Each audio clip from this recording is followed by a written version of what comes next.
Sabias que houve um português que contribuiu de forma significante para a preservação da língua portuguesa e também para promover a palavra de Deus? Pois é, se tu és um leitor da Bíblia, tu já sabes de quem eu estou a falar. Se não és, meu amigo, minha amiga, eu quero te apresentar João Ferreira de Almeida. Ele que nasceu em Mangualde e dedicou 47 anos da sua vida a traduzir a Bíblia e por isso tornou-se parte da importante reforma portuguesa. Porém, os maiores detalhes eu vou deixar para conversar com Timóteo Cavaco, que é teólogo, doutor em História e ainda presidente da Aliança Evangélica Portuguesa. E eu sou a Ana Margarida e começa agora mais um Entre Linhas.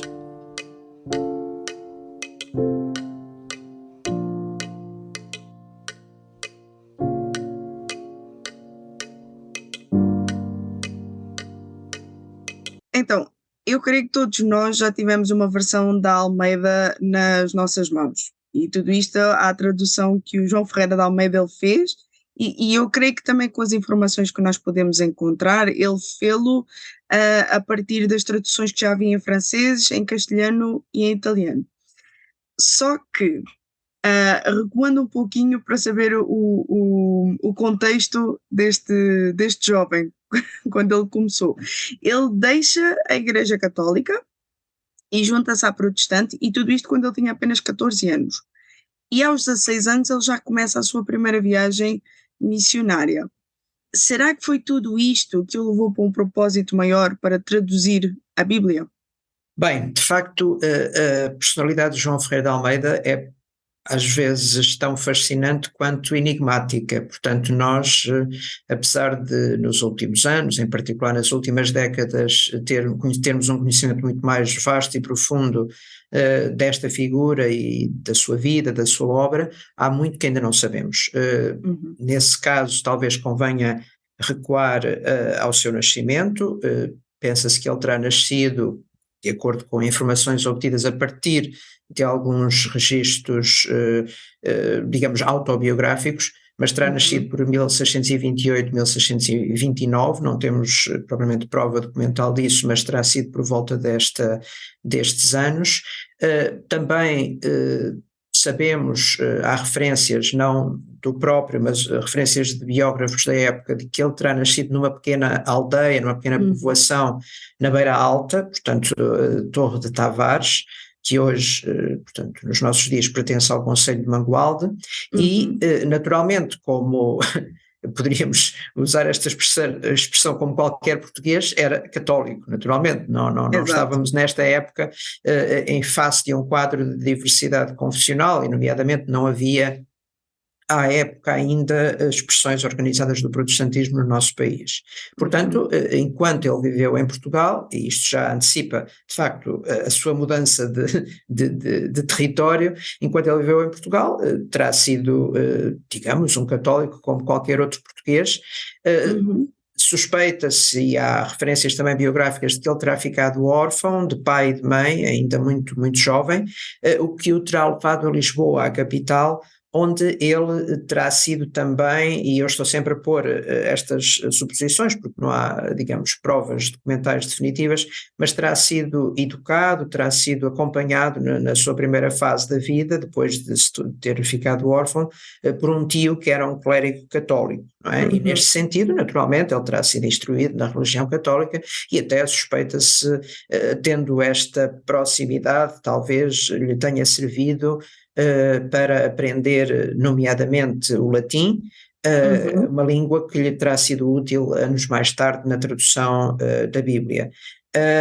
Também está envolto ainda em mistério a sua saída de Portugal, mas de facto terá ocorrido certamente antes dos 14 anos, porque aí já o vamos encontrar numa localização bastante distante de Portugal e, enfim, da Europa, já no Extremo Oriente. Portanto, esta é a primeira referência que nós temos, digamos, à sua vida, que de certa forma foi uma vida também de um viajante, quase poderíamos dizer de um aventureiro, que também torna esta personalidade ainda mais interessante. Vamos encontrá-lo, ele próprio diz, aos 14 anos, a viajar de Batávia, que é hoje a cidade de Jakarta, portanto, na ilha de Java, para Malaca, que já não estava na posse então dos portugueses, precisamente por volta dessa altura, 1640, 41, ela torna-se, fica na posse dos holandeses, portanto dos Países Baixos, e é neste contexto precisamente que João Ferreira de Almeida, segundo o seu próprio testemunho, se converte à fé reformada.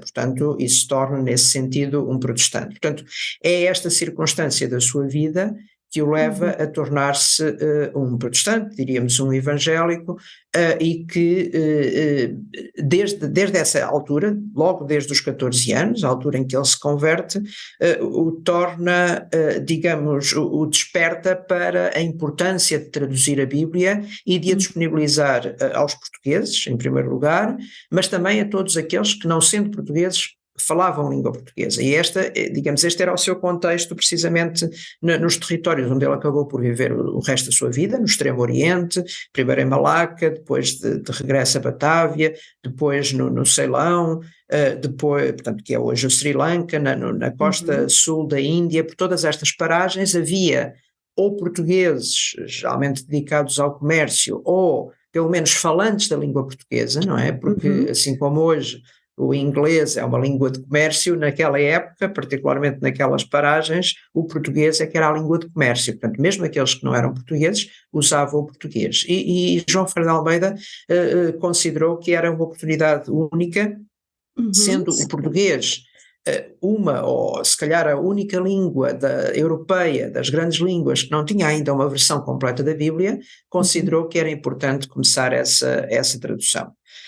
Agora, estamos a falar naturalmente como disse há pouco, de um jovem, nós hoje até diríamos de um adolescente com 14 anos, não é? Portanto, ou seja, que recursos é que uma pessoa, um jovem, um adolescente com 14 anos tinha para empreender uma tarefa destas? Mas ele não se intimidou, de facto. Ele começou pelo Novo Testamento, o que se compreende ainda hoje, muitas vezes, mesmo com todos os recursos que nós temos à disposição, tanto humanos como, digamos, científicos e académicos, muitas vezes se começa pelo Novo Testamento, e assim foi o caso de João Ferreira de Almeida.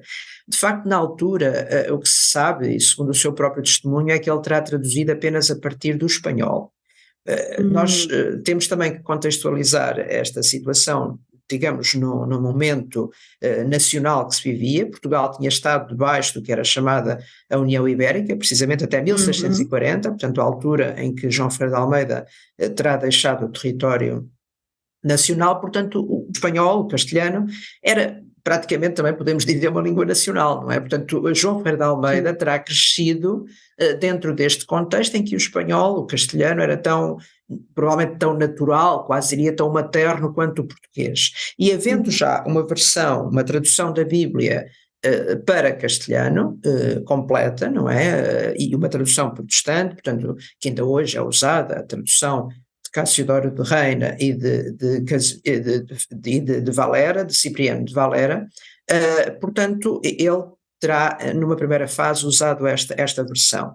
Depois, ao longo do tempo, de facto, a tradução da Bíblia é um projeto de vida, não é? Embora João Ferreira de Almeida não tenha sido apenas o tradutor que nós conhecemos, não é? Como bem disse, quer dizer, quase, provavelmente todos nós, evangélicos pelo menos, mas até outros portugueses ou falantes da língua portuguesa de outro país de língua portuguesa já terão tido nas suas mãos uma Bíblia de João Ferreira de Almeida, mas ele não foi só o tradutor da Bíblia, ele foi um pastor, foi um missionário, portanto há muitas outras dimensões da vida de João Ferreira de Almeida. A mais conhecida, de facto, é a da tradução da Bíblia.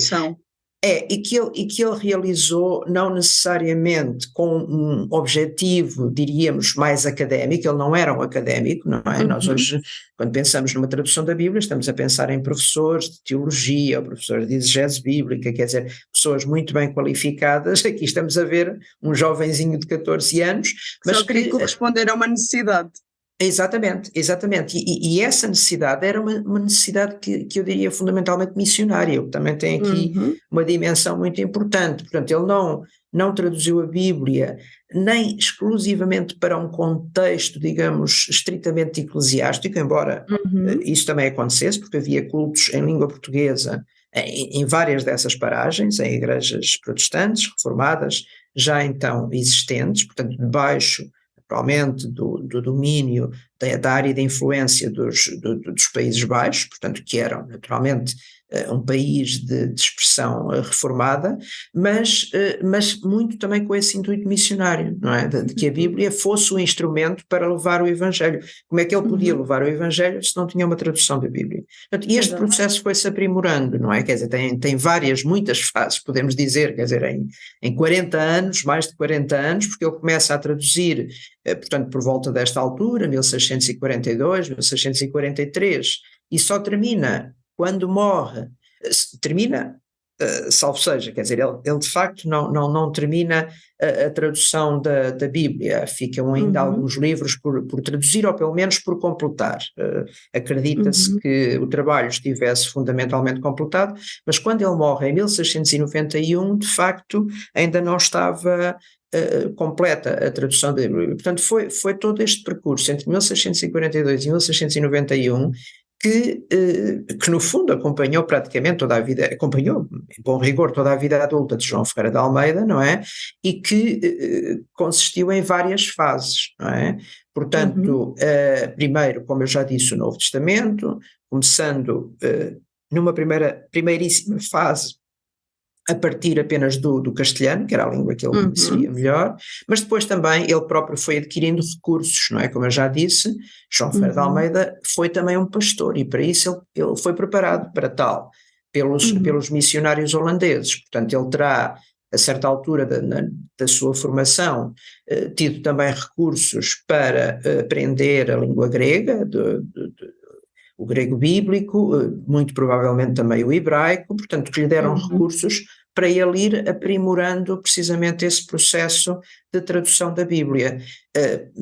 O Novo Testamento, entretanto, foi completado, mas também, depois de muitas vicissitudes, só fica completo em 1681, quando, portanto, se dá a primeira edição do Novo Testamento de João Ferreira de Almeida, portanto, já há muitos anos depois do início deste processo.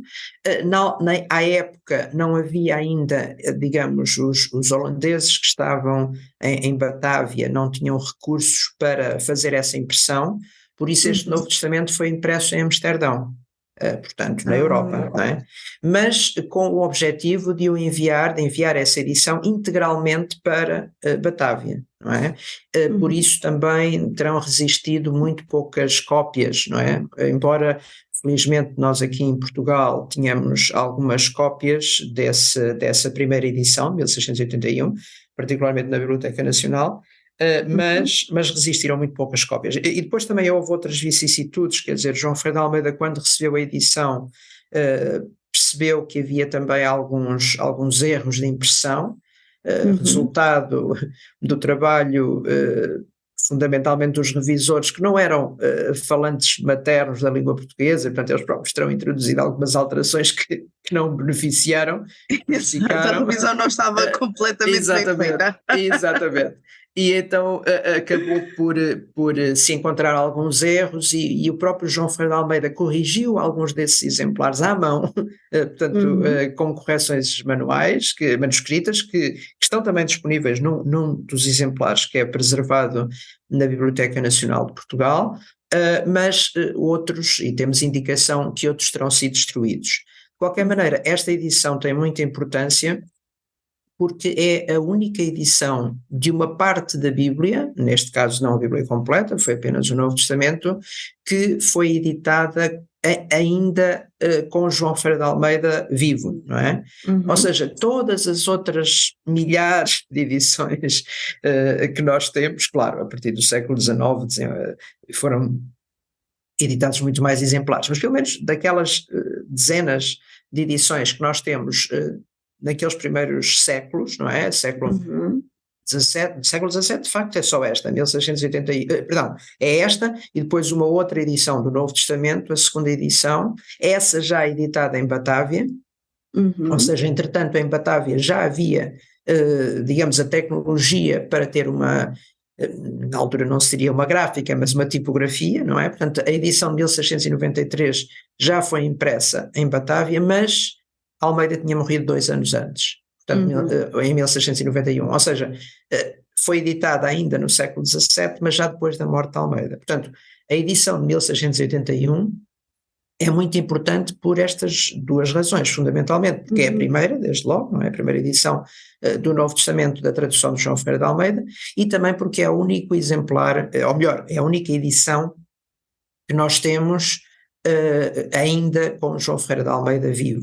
Isso não quer dizer que o seu trabalho em manuscrito não tenha sido preservado, e naturalmente, pronto, é verdade que muito se discute depois se estas revisões seguiram integralmente aquilo que seria a vontade de João Ferreira de Almeida ou não. Obviamente isso nós nunca poderemos saber, porque ele já estava morto nessa altura, mas a verdade é que progressivamente, ao longo da primeira metade do século XVIII, iria ser editado, para além do Novo Testamento, também o Antigo Testamento, também em vários cadernos, digamos assim, em várias edições, e particularmente nas chamadas edições de Batávia, temos depois um primeiro volume que é editado em 1748, portanto já há muitos anos, décadas depois da morte de Almeida, e um segundo volume que é editado em 1753. Ou seja, temos a garantia que a partir de 1753 a tradução de João Ferreira de Almeida, aquilo que nós chamamos a Bíblia de Almeida, está toda ela disponível, não é? Mas, mesmo assim, ainda seria preciso esperar até ao século XIX para que nós tivéssemos a Bíblia num só volume. Portanto, a primeira vez, repare-se como isto de facto é um processo longo e cheio de episódios, quase poderíamos dizer. Portanto, a primeira vez que a Bíblia está disponível num único volume, quer dizer, nós hoje, naturalmente, quer dizer, para além, naturalmente, já termos outros recursos em que a Bíblia também está disponível, mas pensando no livro, a primeira vez que a Bíblia toda de João Ferreira de Almeida é reunida num único livro, num único volume, é só em 1819, portanto já no século XIX, portanto muitos anos depois, não é? Quase, bem, na verdade, sim, quase 200 anos depois de João Ferreira de Almeida ter nascido e de ter vivido, podemos dizer, não é? Pelo menos 150 anos depois da sua morte, quase, seguramente, até termos esta Bíblia completa. Mas, apesar de todos estes episódios e todo este processo não completamente linear, é absolutamente fantástico, e nós acreditamos que isso realmente é por vontade de Deus e é obra de Deus, que esta Bíblia seja a edição, seja digamos a obra literária em língua portuguesa mais divulgada de sempre. Exato. Também é uma informação que muitas vezes, eu diria até a maior parte dos portugueses desconhecem, não é? Mas é verdade, em mais de 1500 edições, em milhões, centenas de milhões de exemplares publicados em Portugal, no Brasil, fundamentalmente, mas distribuídos por todo o mundo, diria mesmo todo o universo, porque não são só os países de língua portuguesa, mas também os territórios e as comunidades migrantes que falam português. Esta tornou-se a obra literária em língua portuguesa mais divulgada de sempre. Fascinante, e é muito curioso porque ao estar a ouvi-lo pude perceber aqui duas coisinhas que me despertaram muita atenção. A primeira foi o facto de que tudo isso começou quase 100 anos depois da Reforma Protestante ter iniciado, então vemos aqui que foi um longo período de espera até chegar ao João Ferreira de Almeida. Exatamente. Mas também quando ele teve essa aproximação, parece que foi tudo muito repentino, depressa apareceu essa necessidade ou seja, é como se ele olhasse ao seu contexto e pensasse, ok, de que forma é que eu posso fazer isto? De que forma é que eu posso apresentar a palavra? Então traduzindo a Bíblia para a língua de forma a que haja uma comunicação bem certeira, bem direta, porque no fundo Deus é assim, Ele é muito direto na sua comunicação connosco.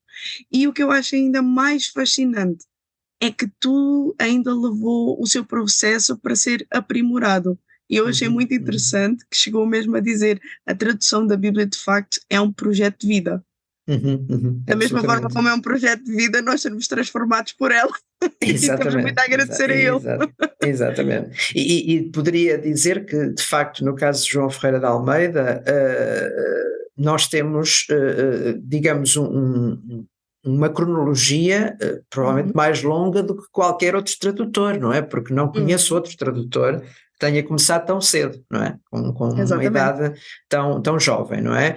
Já agora só uma nota que me parece importante em relação ao que disse, de facto, e João Ferreira de Almeida, a certa altura, queixa-se precisamente desse facto.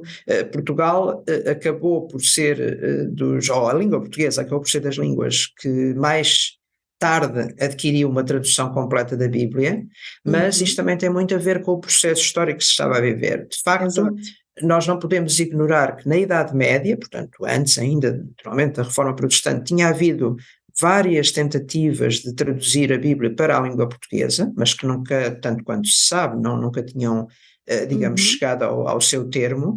Naturalmente que depois, no processo da chamada Contra-Reforma, e particularmente com a proibição expressa pelo Concílio de Trento de tradução da Uhum. Bíblia para as línguas vernáculas, este processo tem um grande retrocesso.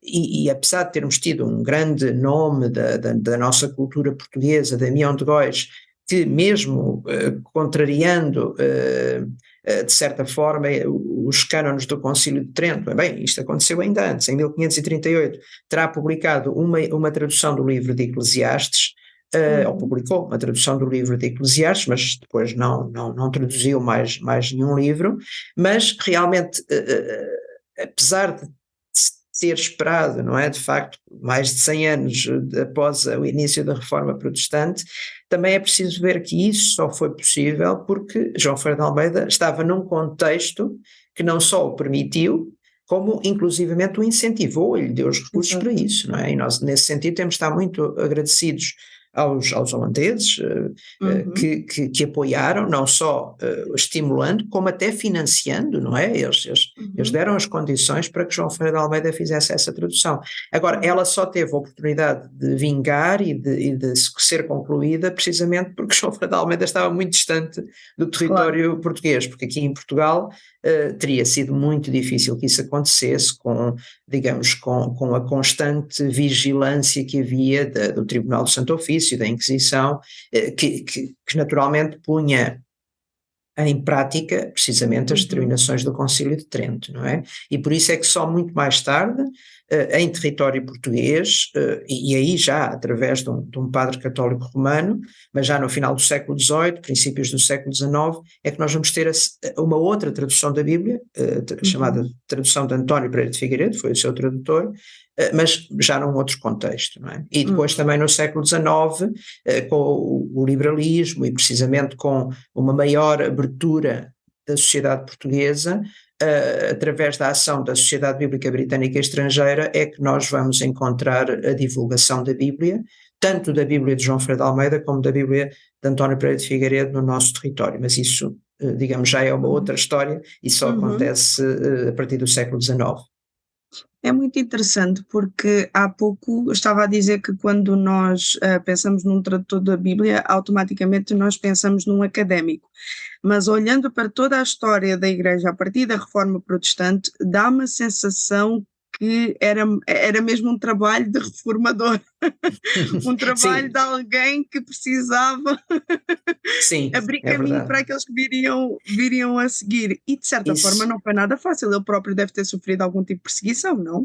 Sim, exatamente. Quer dizer, esse é um aspecto muito interessante, embora eu invertesse aqui um pouco os termos, se me permite, porque de facto mas é muito bem observada essa questão, porque geralmente nós não consideramos João Ferreira de Almeida um reformador, mas de Uhum, facto João Ferreira de Almeida é o reformador português, não é? Claro, lá exato. está, um século depois, é o reformador português, em que a tradução da Bíblia faz parte desse processo. Não é? Nós geralmente olhamos para o João Ferreira de Almeida como o tradutor da Bíblia, mas não, ele é o reformador português que traduziu a Bíblia, como Martinho Lutero traduziu a Bíblia e como Exato. outros dos grandes reformadores traduziram a Bíblia. João Calvino não traduziu, mas alguém muito próximo dele, até familiarmente, Olivetan, traduziu a Bíblia. Portanto, não há reforma sem tradução da Bíblia. Isso é um ponto assente. E, de facto, eu digamos, de certa forma, e não sou só eu a fazê-lo, mas proporia que nós passássemos a olhar João Ferreira de Almeida, não acima de tudo como o tradutor da Bíblia, mas como o reformador português que traduziu a Bíblia, não é? Mesmo assim há algo que o distingue de facto dos outros reformadores e particularmente dos reformadores do século XVI, porque também esses foram académicos, quer dizer, Martinho Lutero era um professor acima de tudo, não é? João Calvino não era um professor, mas era uma pessoa com uma boa e sólida formação humanista, não era provavelmente um teólogo, mas era um homem com uma boa formação humanista e que, portanto, nesse sentido tornaram-se também eles grandes exegetas e grandes proclamadores da palavra. João Ferreira de Almeida não quer dizer que não tivesse uma cultura sólida, não quer dizer que ele também não tivesse tido a sua preparação académica, particularmente, como eu já aqui referi, por via dos holandeses, não é? Mas de facto não é eminentemente um académico, não é? O que não o desmerece, pelo contrário, quer dizer, mostra-nos como, de facto, a sua tradução tinha, como eu já disse, um objetivo fundamentalmente missionário. Quanto ao facto de ele ter sido perseguido ou não, bem, quase aqui poderia comparar com a figura de Lutero. Lutero também foi protegido, digamos, pelos poderes políticos que naturalmente não estavam, digamos, alinhados com uma predominância católica romana e com a Inquisição. João Ferreira de Almeida também foi protegido pelos holandeses, não é? No entanto, isso não quer dizer que ele não tenha tido alguns confrontos. Há algumas indicações de que ele poderá, inclusive, ter tido uma condenação à morte pela Inquisição, a Inquisição de Goa. Agora, a verdade é que eles não o conseguiram apanhar, não é? Porque ele estava protegido. Segundo alguns registros, ele terá sido, como era, aliás, acontecia na altura, quando não conseguiam capturar as pessoas, eram queimados em efígie, ou seja, portanto, um boneco, uma representação dele terá sido queimada, portanto, e nesse sentido, de facto, ele, para os poderes portugueses, tanto o poder da coroa como o poder da Igreja, digamos, ele tornou-se, sem dúvida, um herege, não é? Ele era um herege e considerado, inclusivamente, como um traidor da cultura e da nação portuguesa, assim considerado, não é? Por outro lado, Almeida viveu sempre quase diria, neste dilema, neste jogo um pouco difícil, porque ele também não era completamente aceito pelos holandeses, uma vez que ele era um português, não é? E havia sempre algum medo de que ele estivesse ali ao serviço dos interesses dos portugueses, quer dizer, isto não é apenas uma questão religiosa, não é? Uma questão política também, não é? Uma vez que muitas, inclusive, das zonas de influência no Extremo Oriente tinham sido precisamente tomadas pelos holandeses ou pelos Países Baixos a Portugal, não é? Portanto, também havia aqui um conflito político e de interesses, quase diríamos nos nossos dias, geoestratégicos, não é? Portanto, Almeida ficou sempre no meio deste dilema, não é? Por um lado, considerado traidor pelos seus próprios compatriotas, por outro lado, nunca foi completamente aceito e aglutinado pelos holandeses, porque precisamente ele defendeu muito a cultura portuguesa e a língua portuguesa. A certa altura, ele inclusivamente foi proibido pelos holandeses de pregar em português, eles queriam forçar a presença da língua holandesa, mas Almeida não acatou e continuou até o fim da sua vida a pregar em português. Portanto, quer dizer, embora ele à época tenha sido, que não é caso único, não é? Mas à época tenha sido de facto acusado de alguma forma, rejeitado pelos seus próprios compatriotas, mas mais uma vez eu insisto neste ponto que é muito importante, é um dos principais divulgadores, através da sua obra, da língua, e com a língua vem a cultura e vem toda uma forma de ser também português numa obra como é a Bíblia, as Sagradas Escrituras, não é? Mas de facto foi uma vida difícil, podemos dizer.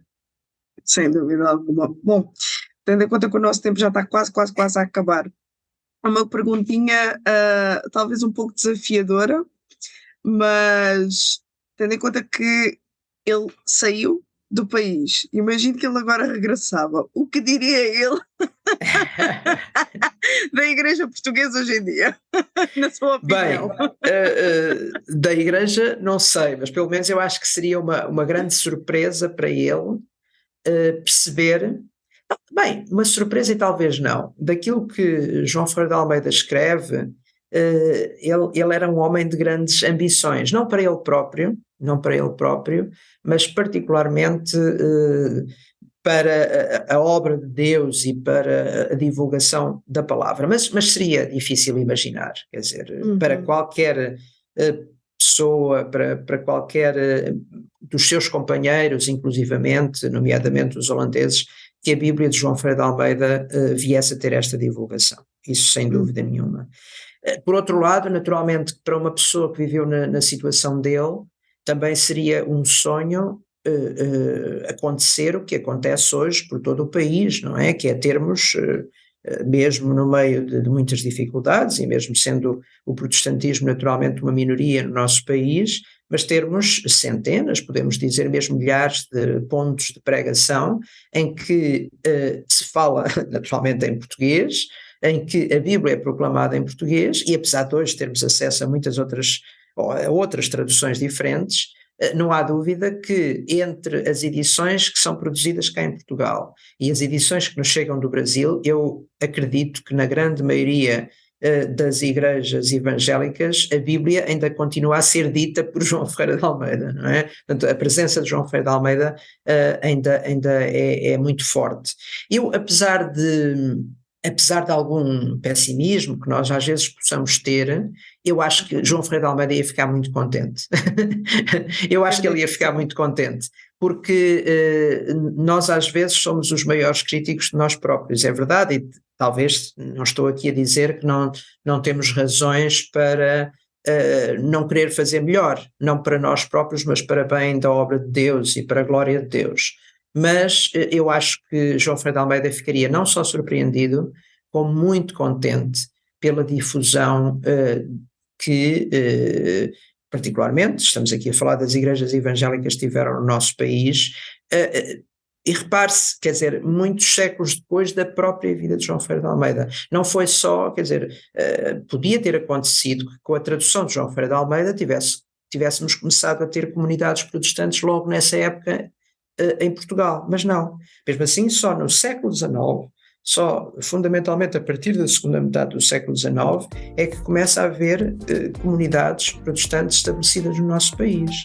Portanto, foi preciso, de facto, um grande esforço, e para isso, não através da pessoa, mas através da sua obra, muito contribuiu o trabalho que João Ferreira de Almeida tinha feito séculos antes.